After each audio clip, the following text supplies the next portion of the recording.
put a shout in me, the praise will rise, singing hallelujah. I can't contain it.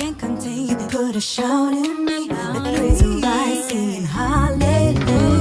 I can't contain it. You put a shout in me, the praise will rise, singing hallelujah. I can't contain it. You put a shout in me. Yeah, yeah. Hallelujah. From the mountain and the nations praise. Yeah. Hallelujah. All creation shouts, blessed be your name. Hallelujah. From the mountain tops, let the nations praise. Hallelujah. All creation shouts, blessed be your name. Everybody, yeah. Hey, hallelujah.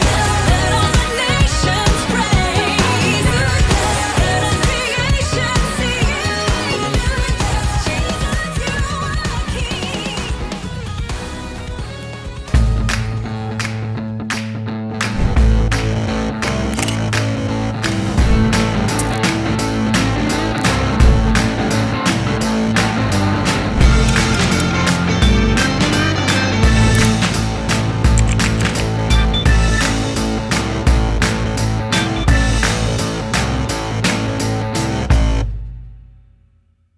Selamat pagi Bapak Ibu Saudara sekalian. Saya yakin Bapak Ibu Saudara semua dalam keadaan baik ya.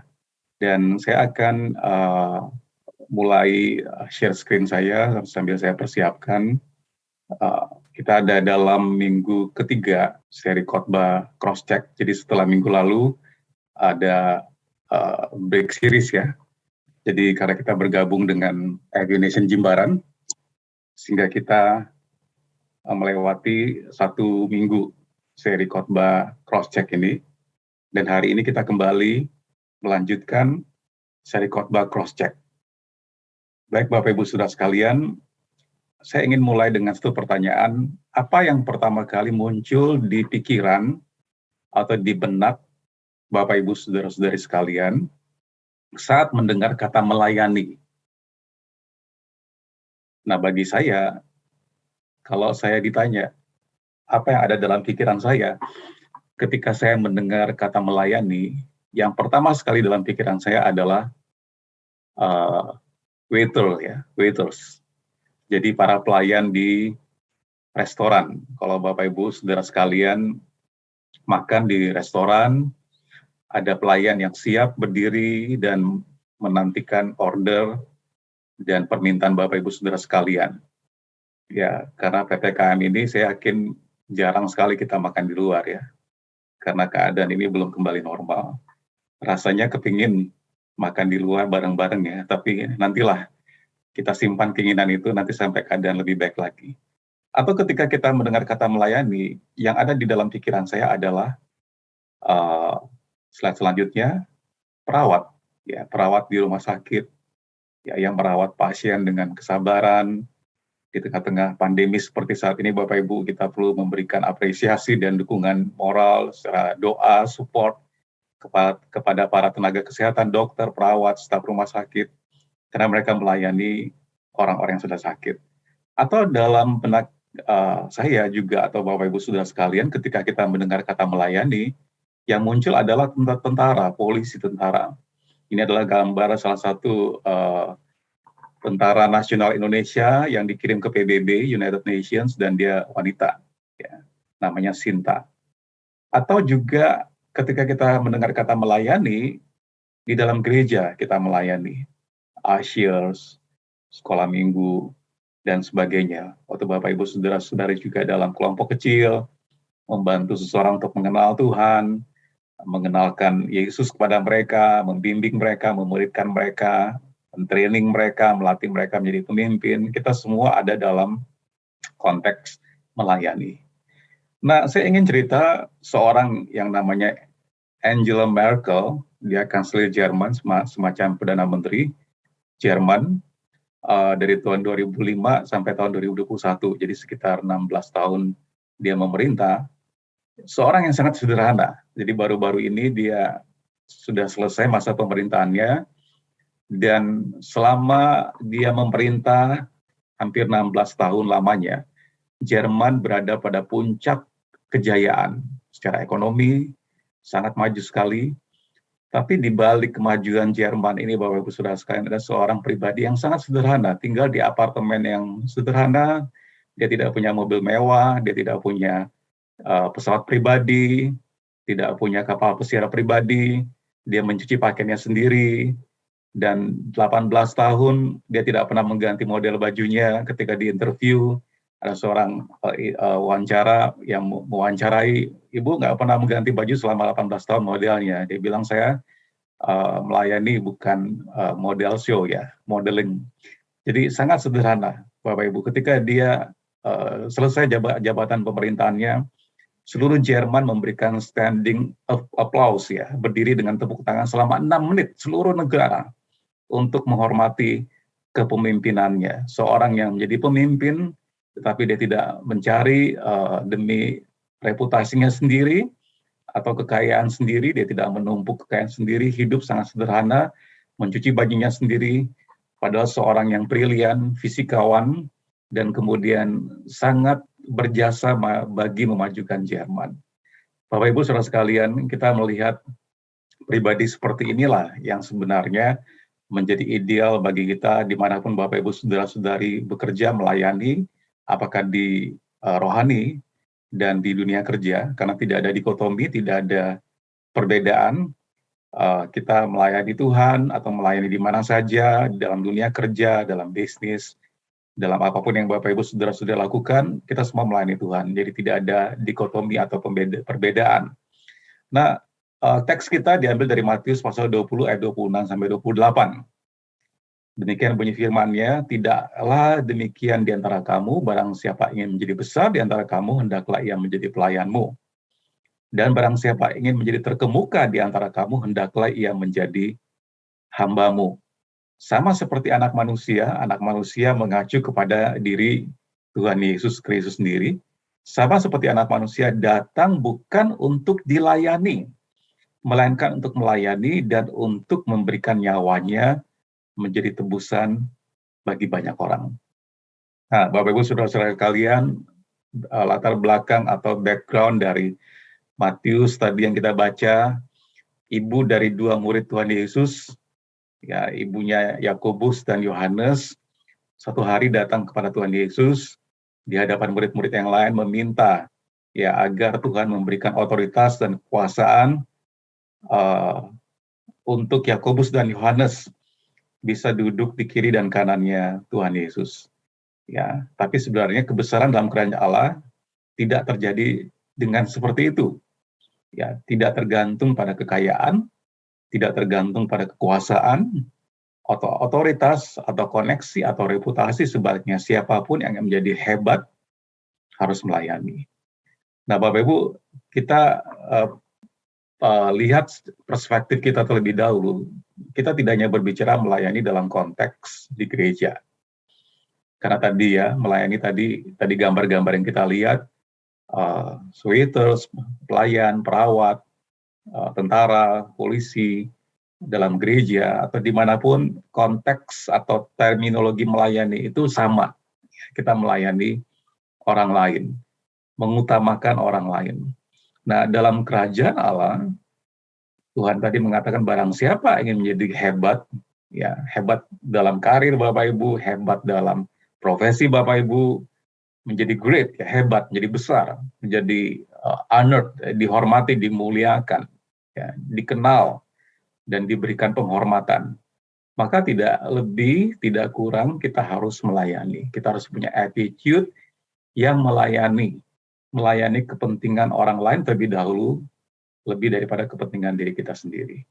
Nah, ada 3 hal yang saya ingin sampaikan sehubungan dengan prinsip melayani ini. Yang pertama, kita harus menyerahkan ambisi kita. Ya, setiap kita punya ambisi ya. Betul nggak?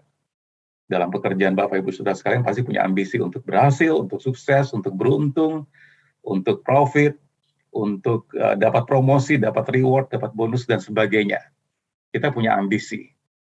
Nah, kalau kita akan menjadi yang hebat dan terbesar, Tuhan mengatakan kita harus menyerahkan ambisi itu kepada Tuhan Yesus.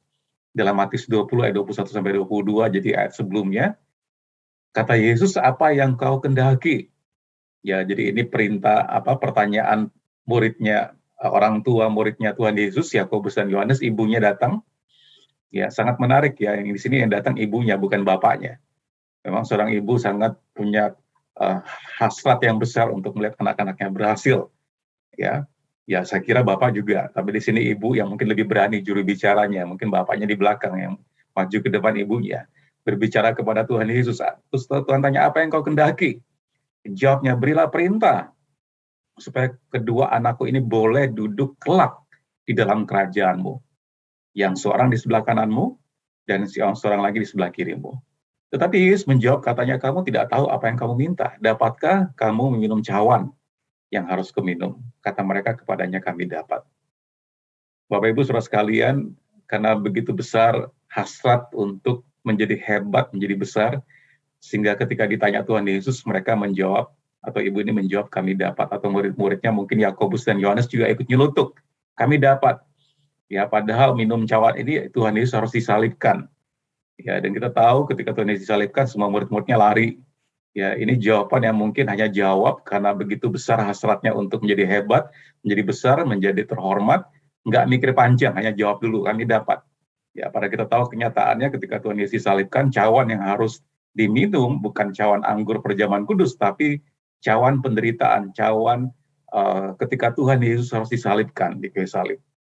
Ya, nah Bapak Ibu saudara sekalian, judul minggu ketiga ini Path to Greatness, ya, jalan untuk menuju kebesaran, bukan baju yang kebesaran, tapi kebesaran artinya greatness, terhormat, dimuliakan, ya, dihormati. Jalan untuk menuju penghormatan, kemuliaan, atau dihargai, atau menjadi hebat. Yang pertama, kita harus memberikan ambisi kita kepada Tuhan Yesus Kristus sendiri. Nah, di sini settingnya Ibu Yakobus dan Yohanes meminta posisi otoritas untuk putranya, karena ibu itu melihat ini sebagai jalan untuk menuju kebesaran. Namun Tuhan Yesus menjelaskan bahwa mengikuti dia tidak berarti kehidupan menjadi lebih mudah. Betul ya Bapak Ibu saudara sekalian? Dan posisi dan kebesaran tidak bisa diperoleh atau diminta. Sama analoginya seperti seorang kepala rumah tangga yang minta dihormati oleh istrinya. Ya, penghormatan tidak bisa diminta dan dipaksakan. Tapi penghormatan itu diberikan dalam pengertian ketika seorang suami melayani istrinya, mengasihi istrinya, maka istrinya akan menghormati suaminya. Demikian juga Bapak Ibu Saudara sekalian dalam konteks apapun, ya dalam dunia kerja, mungkin Bapak Ibu Saudara-saudari bisa dihormati karena pemimpin, karena jabatan. Di dunia kerja ada posisi, ada jabatan karena berhubungan dengan reward atau income atau gaji atau salary atau kontraprestasi yang bisa diberikan. Semakin tinggi jabatannya, maka pengaruhnya juga semakin tinggi. Orang bisa menghormati Bapak Ibu Saudara-saudari sekalian karena jabatan. Tetapi kalau kita bicara dalam konteks pelayanan, ya, kita tidak dihormati karena tadi posisi, otoritas, kekuasaan, atau berapa banyak uang yang kita miliki. Ya, tapi kita dihormati karena kita punya attitude yang melayani, kita punya sikap hati yang melayani. Jadi kalau kita perhatikan dalam Injil paralel itu Matius, Markus, Lukas, Yohanes, terutama dalam Injil Matius, banyak kali Tuhan menjelaskan prinsip-prinsip dalam kerajaan Allah itu paradoks, ya, bertentangan. Tuhan bilang barang siapa yang menjadi besar jadilah yang terkecil, barang siapa yang menjadi hebat harus menjadi hamba. Kalau Bapak Ibu Saudara ingin diberkati, menabur, memberi, murah hati. Kalau kita ingin dihormati, kita harus menghormati orang lain terlebih dahulu. Jadi paradoks ya. Kalau kita ingin diampuni, kita mengampuni terlebih dahulu. Jadi demikian prinsip dalam kerajaan Allah itu berbalik belakang, ya, terputar balik dengan prinsip-prinsip di dunia ini. Nah, path to greatness, ya, jalan untuk kebesaran, jalan untuk terhormat dimulai dan hebat. Ya, itu dimulai dengan kita memberikan ambisi kita kepada Tuhan Yesus sendiri, yang harusnya menerima segala penghormatan, kemuliaan, yang kita bisa berikan. Dr. Martin Luther King Jr., seorang tokoh pejuang kesetaraan di Amerika Serikat, dia mengatakan everybody can be great because everybody can serve. Semua orang itu bisa menjadi hebat, menjadi terhormat, dihormati, dimuliakan karena kalau mereka melayani. Jadi jalan menuju kebesaran bukan karena posisi atau jabatan, bukan karena berapa banyak otoritas, kekuasaan, koneksi, harta yang kita miliki untuk kita dihormati. Tapi jalan menuju terhormat dan besar dan hebat karena kita harus punya attitude yang melayani.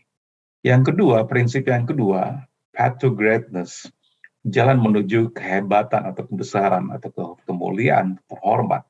Kita harus menyerahkan kekuasaan kita, power, authority, ya.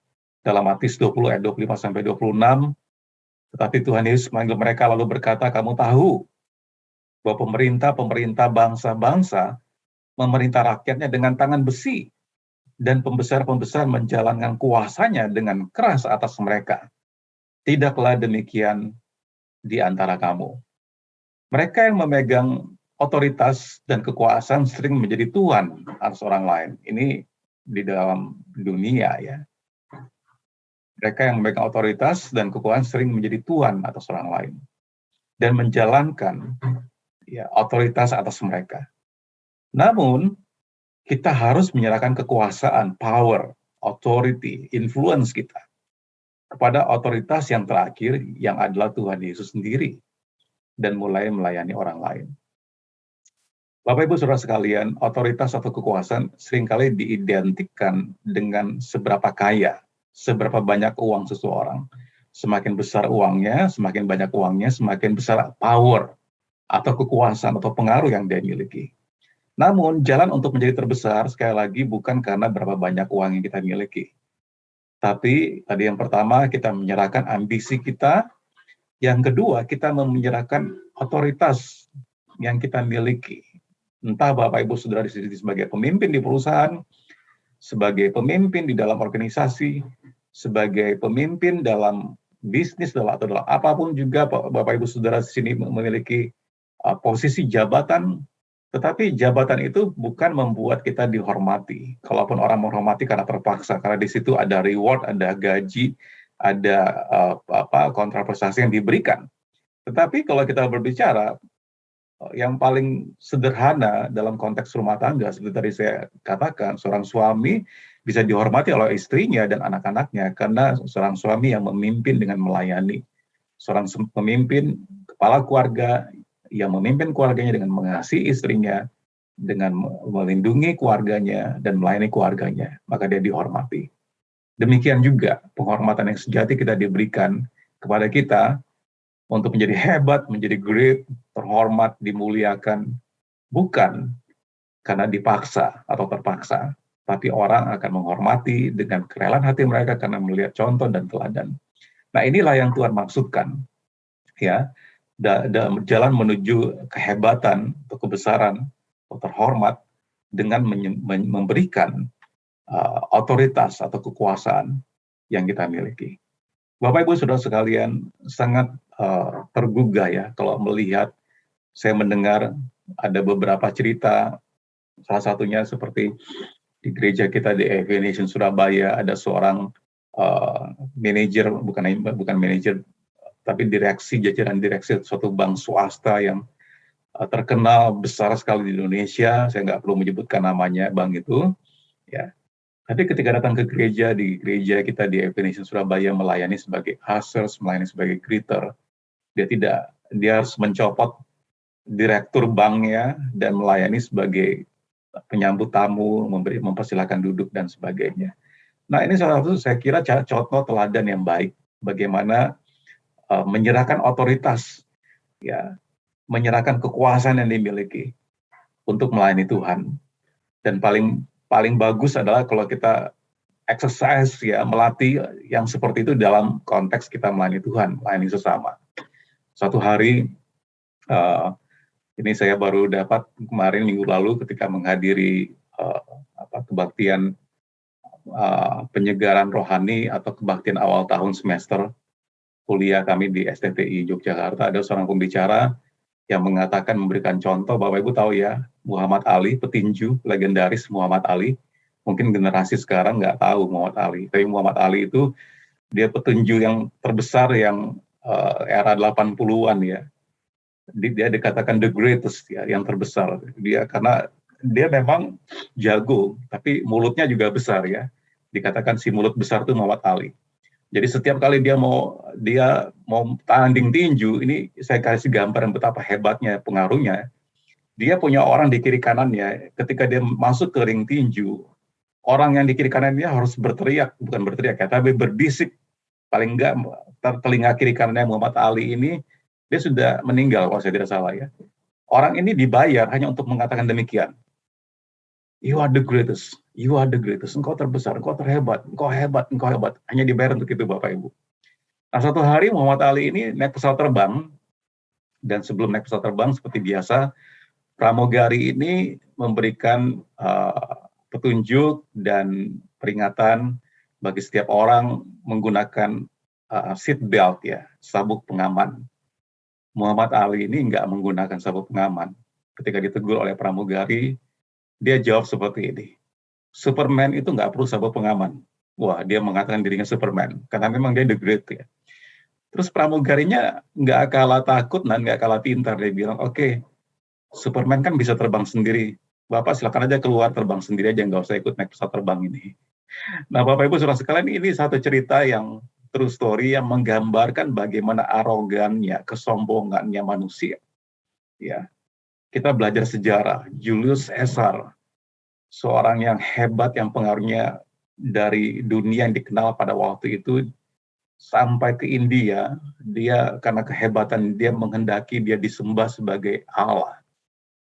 Nah demikian juga Bapak Ibu saudara sekalian, manusia dengan segala kehebatannya, power, kekuasaan, keuangannya, harta, pengaruh, fame, ya, popularitasnya seringkali ingin disanjung, ditinggikan, dihormati.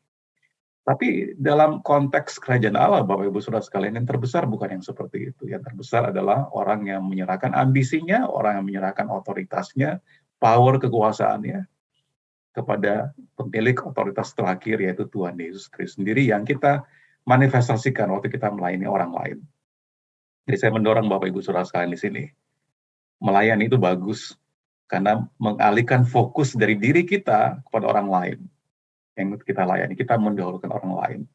Dan percayalah saya, janji firman Tuhan, kalau kita menghormati orang lain, sudah akan dihormati. Kalau saudara melayani orang lain, sudah akan dilayani. Kalau saudara menabur hal yang baik dalam kehidupan Bapak Ibu saudara-saudara sekalian, saudara akan melihat hal yang baik terjadi. Contoh yang lain adalah Nelson Mandela. Dia sudah pass away juga, sudah meninggal. Dia seorang presiden Afrika Selatan dari tahun 1994 sampai 1999. Dan 28 tahun lamanya dia dipenjara oleh lawan politiknya. Dia dipenjara, ya. Tokoh apartheid ya, anti ini juga dia memperjuangkan kesetaraan. Kemudian bisa bayangkan 28 tahun dia dipenjara oleh lawan politiknya. Dan suatu hari penjaga penjaranya itu mengencingin minumannya dan disuruh minum. Ya, ini true story juga. Tapi Bapak Ibu tahu nggak, ketika dia dilepaskan dan jadi presiden, nah ini bisa balas dendam kan? Dia bisa saja mengatakan, mana tuh yang ngencingin minuman saya dan suruh minum? Saya panggil. Dipanggil sama dia, betul. Tapi bukan digantung, dia memeluk orang itu dan mengampuni orang itu. Jadi Bapak Ibu saudara sekalian, inilah contoh-contoh yang tadi saya sampaikan bagaimana kebesaran seseorang, kehebatan seseorang, bukan karena jabatannya, dia sudah jadi presiden, ya, tetapi karena kerendahan hatinya, karena dia mau melepaskan otoritasnya, pengaruhnya, kekuasaannya, dan mengampuni, dan fokusnya ke orang lain, bukan ke dirinya sendiri. Dalam salah satu kutipannya dia mengatakan, there can be no greater gift that than that of giving one's time and energy to help others without expecting anything in return. Jadi dia bilang tidak ada satu yang pemberian terbesar dibandingkan dengan memberikan waktu kita dan energi kita untuk menolong orang lain tanpa mengharapkan imbalan atau balasannya. Jadi jalan menuju kehebatan Bapak Ibu Saudara sekalian, sekali lagi, bukan karena otoritas, bukan karena jabatan, bukan karena koneksi, bukan karena fasilitas yang Bapak Ibu Saudara dan saya miliki, bukan karena berapa banyak harta dan uang kita, berapa hebat secara lahiriah kita, tapi sekali lagi, karena attitude sikap hati yang mendahulukan kepentingan orang lain lebih daripada diri kita sendiri. Poin yang ketiga, dalam rangka jalan menuju kehebatan. Nomor 1 tadi kita menyerahkan ambisi kita, nomor 2 kita menyerahkan kekuasaan kita. Poin yang ketiga, kita harus menyerahkan kenyamanan kita. Comfort, ya, istilah keluar dari perahu kenyamanan kita. Matius 20 ayat 26-28. Tuhan Yesus berkata, tidaklah demikian di antara kamu. Barang siapa yang menjadi besar di antara kamu, hendaklah ia menjadi pelayanmu. Dan barang siapa yang menjadi terkemuka di antara kamu, hendaklah ia menjadi hambamu. Ini yang saya sebut dengan kingdom paradox, ya. Paradoks itu pertentangan dalam kerajaan Allah. Berbeda sekali dunia dengan prinsip-prinsip dalam kerajaan Allah. Kalau kita menjadi hebat, kita harus menjadi hamba. Kalau kita mau menjadi terkemuka, kita harus ke belakang lebih dahulu. Kalau kita mau menjadi orang yang dihormati, kita harus menghormati orang terlebih dahulu. Bapak Ibu, kita harus menyerahkan kenyamanan kita. Karena melayani orang lain membuat kita tidak nyaman. Membuat kita, harga diri kita mungkin diinjak-injak, ya. Kita melayani malah kita mungkin dimarahin. Kita melayani mungkin kita dituduh. Kita melayani mungkin diperlakukan dengan tidak seharusnya. Itulah bagian dari kita menyerahkan kenyamanan kita. Tuhan Yesus menggambarkan jalan menuju kehebatan kepada murid-muridnya sebagai kehidupan yang melayani. Alih-alih memerintah atas orang lain, murid-murid Tuhan Yesus, Bapak Ibu, saudara-saudari kita semua diharapkan untuk menyerahkan rasa aman dan nyaman kita dan saling melayani sebagai gantinya. Sekali lagi, waktu kita melayani orang lain, kita mendahulukan kepentingan orang lain. Kita berkorban waktu, tenaga, pikiran, perasaan, ya, uang kita, waktu, kita korbankan semuanya untuk orang lain. Tapi janji Tuhan, barang siapa menjadi terkecil di antara kamu, dia akan jadi terbesar. Barang siapa yang menjadi hamba di antara kamu, dia akan menjadi pemimpin dan akan dihormati oleh Tuhan. Bapak Ibu, kita mengenal dengan satu prinsip dalam dunia bisnis juga, ya, marketplace, servant leadership, kepemimpinan yang melayani. Semua big company, perusahaan-perusahaan besar, kita bisa sebutkan perusahaan apapun juga, mereka menjadi hebat, menjadi terbesar, karena suatu attitude yang melayani customer-nya. Mereka tidak berpikir mencari margin, keuntungan saja. Tapi dengan mereka melayani customer-nya, mereka mendapatkan margin, mereka mendapat keuntungan, mereka mendapat promosi dan reward dan penghargaan. Saya memberikan contoh salah satu bank, Bapak Ibu, saya nggak sebut lagi namanya. Ya. Begitu kita masuk, security-nya langsung tanya, keperluannya apa, Pak? Oh, ATM saya tertelan. Langsung diambil nomor, kemudian ada papan untuk nulis, ini sekalian diisikan, sambil menunggu diisikan formnya, dan dilayani, dan cepat pelayanannya. Tidak mempersulit. Ada juga bank yang kita mau buka tabungan, kayak kita mau minta uang gitu loh, ditanya macam-macam gitu kan. Tanya kakak lah, tanya apalah, ada ya bank seperti itu, ya. Tapi bank yang satu ini, dia terbesar dan gede, bank swasta, salah satu bank swasta besar di Indonesia. Karena tadi attitude-nya yang melayani, ya, customer-nya. Jadi maksud saya Bapak Ibu, mental atau sikap melayani ini, Bapak Ibu jangan hanya melihat dalam gereja, bukan. Ini berlaku di dunia kerja. Ya, sekali lagi kita tidak boleh punya mentalitas blok, ya. antara rohani dan tidak rohani itu kayak dunia yang berbeda. Enggak, sama. Bapak Ibu di dunia kerja, di dalam keluarga, di dalam hubungan-hubungan yang Bapak Ibu saudara-saudari bangun, kita sama, nilainya sama. Kita tidak menjadi orang lain di gereja dan di luar gereja. Akhirnya Tuhan Yesus mengatakan di ayat yang ke-28, sama seperti anak manusia, dirinya sendiri adalah anak manusia, Yesus Tuhan anak manusia. Datang bukan untuk dilayani, melainkan untuk melayani dan untuk memberikan nyawanya menjadi tebusan bagi banyak orang. Menurut saya, satu hari majalah Time Magazine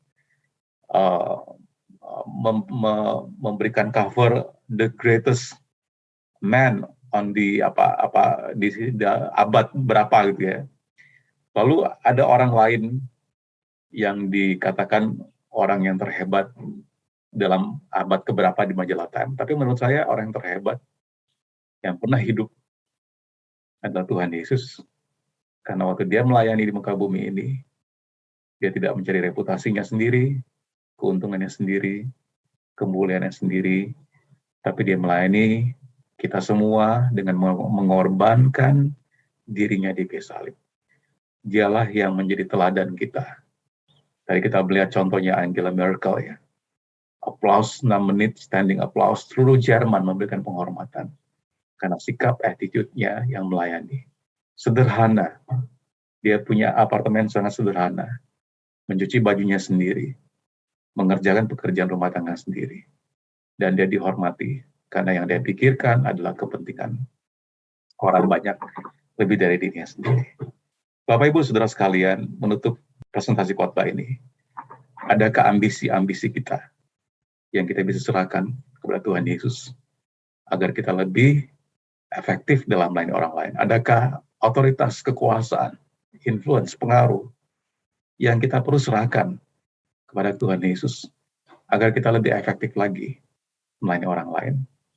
Adakah kenyamanan ya yang kita perlu korbankan, waktu, tenaga, pikiran, keuangan, perasaan, suatu kita memilih untuk melayani orang lain, yang perlu kita korbankan kenyamanan kita agar kita lebih melihat orang lain lebih penting daripada melihat diri kita sendiri. Saya berdoa Bapak Ibu Saudara-saudara sekalian, saudara yang bisa menjawab pertanyaan ini secara pribadi, untuk menyerahkan ambisi, untuk menyerahkan otoritas, dan menyerahkan kenyamanan kita.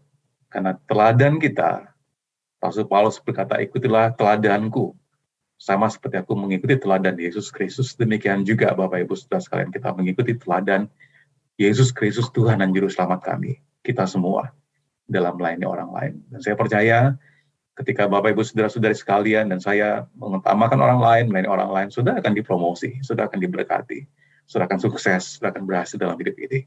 Karena itu prinsip kerajaan Allah. Tuhan Yesus memberkati. Mari kita berdoa.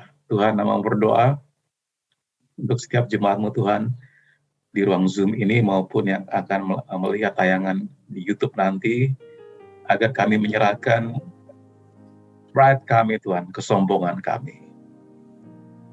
Perasaan yang ingin dihormati, perasaan yang ingin disanjung, dipuji, dipuja, dan diberikan aplaus, dan diberikan pujian, kata-kata pujian. Tuhan, kami menyerahkan ambisi kami, menyerahkan otoritas dan kenyamanan kami di bawah kaki salib-Mu Tuhan, agar kami efektif.